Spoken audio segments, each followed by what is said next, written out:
Okay, hello. A very quick piece of information that I forgot to put in a couple of previous decodes. I don't know why I forgot to mention this, but I just sort of kind of went over my head and I just forgot all about it.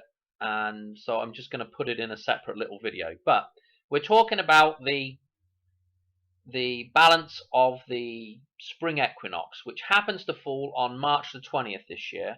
And so people that are followers of the channel will already know where I've mentioned March the 20th before, okay?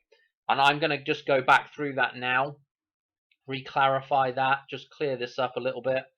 And what we have essentially happening is we have the balance of the sun coinciding with a midpoint between two dates that are encoded in this thing here, which now I'm really going to lose the new people to the channel, but this chart that I use in a lot of my decodes, if you're new, just go check this video out, the chart that predicts the future explained. Okay, go to my back catalogue of videos, just find this one, and this will explain a little bit more about this chart that I use. Okay, so this midpoint between two number jumps that I've written up here, the 7,810 day number jump and the 7,910 day jump, happens to be March, okay, the 20th. Okay, and I wondered if that was actually in the. Did I find a 320? Just out of oh, I don't know.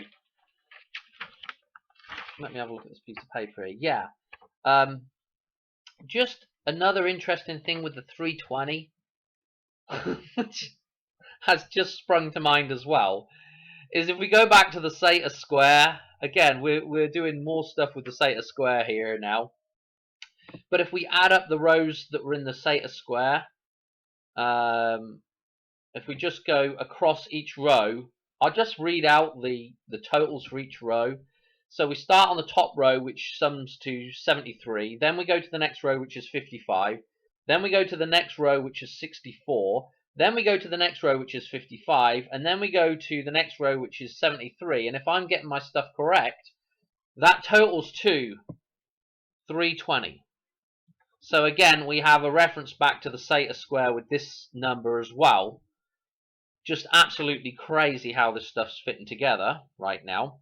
But let me show you these two numbers as well.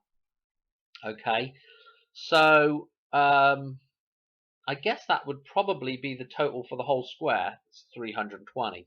If you took each individual letter and turned it into a number and added it up, that's what your total is going to end up as, 320. So again, absolutely blooming nuts.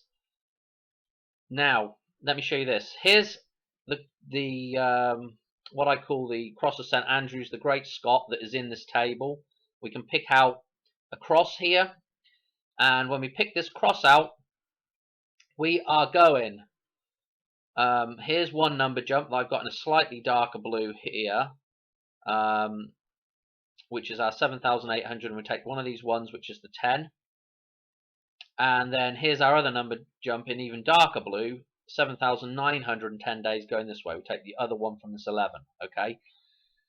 So what we've got going on there is we're reading back to the center again, like the Zeta table. We're reading back to the middle again, to this central balance point, yeah, because balance is at the center of the cross, at the center of the body is where the heart is. All these ideas is coming back to your center, okay? That's where we're trying to get back to, yeah, the bullseye in the dartboard.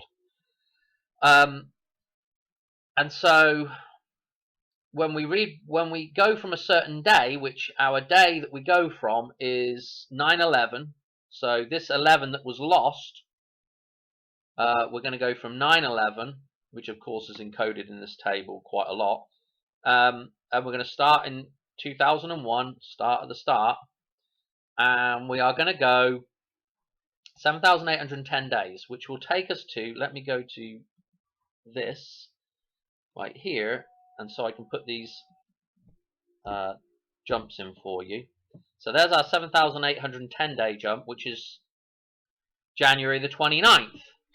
That the double angel fold that is in the dollar bill, I call it the TIA fold because it spells out the word TIA, and of course the TIA flowing from the Vesica Pisces, from the eye, is the waters breaking as man is rebirthed, okay?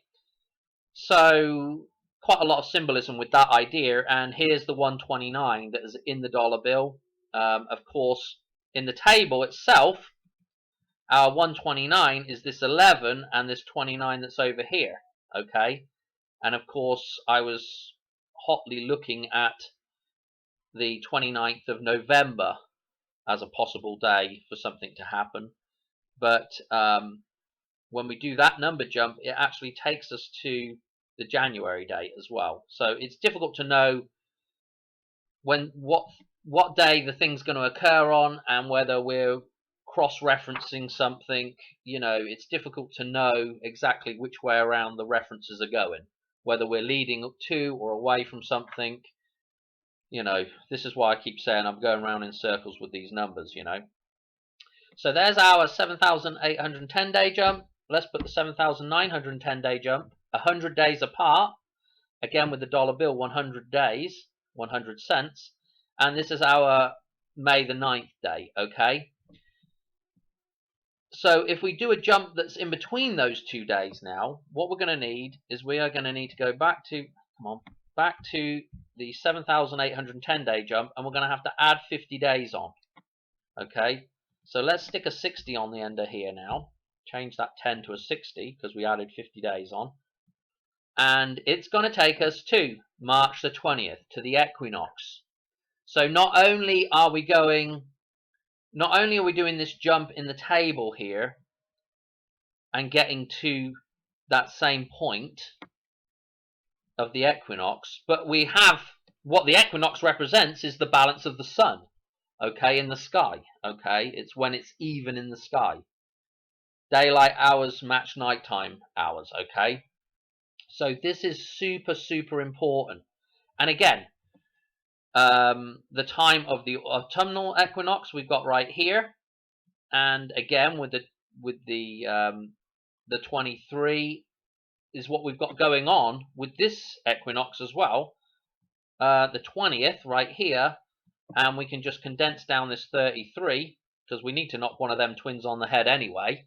Take back control. So we can condense that 33 down to a 3. I don't mind doing that with double numbers or triple numbers like the 666. You condense that down to a 6 if you wanted to. It kind of, you know, it's another way of reducing multiple digits down. But because we've got, you know, duplicate here, I don't mind going back down. Instead of summing this to 6 and reducing it that way, I don't mind breaking that back down to just a 3. The same way as you can just knock a 0 off if you wanted to, or you could just sum two numbers that are, you know, that you couldn't get a very good average for anyway if you wanted to, like an odd and an even number, and you end up, if you wanted to average those two numbers, you'd end up with, like if you wanted to average 23, you'd end up with 2.5. You know, you'd add them together and then divide them again. I know this is getting way too complicated and I shouldn't even talk about this, but I don't mind. What I'm trying to say is I don't mind reducing that down to a 3 and getting the March the 20th out of that. Okay, and we can see how that relates, you know, in these two columns here. So yes, the 923 here would be the autumnal equinox, and here we have the spring version of that, and we have a 3 on either side of this 20 as well, which is pretty nice, you know. So the reference is pretty good for this. I think I want to leave it there. I didn't want to make this too long of a video, but again, we've got our 59 reference, and we've got our 129 reference, and those two dates are split by this, the 3, or you can take the 3 from here, the 320. Okay, super interesting that we're re-referencing back to some actual physical sun stuff as well with this chart. I'm leaving it there. Thanks for watching, and I will catch you on the next one. All right, cheers, bye.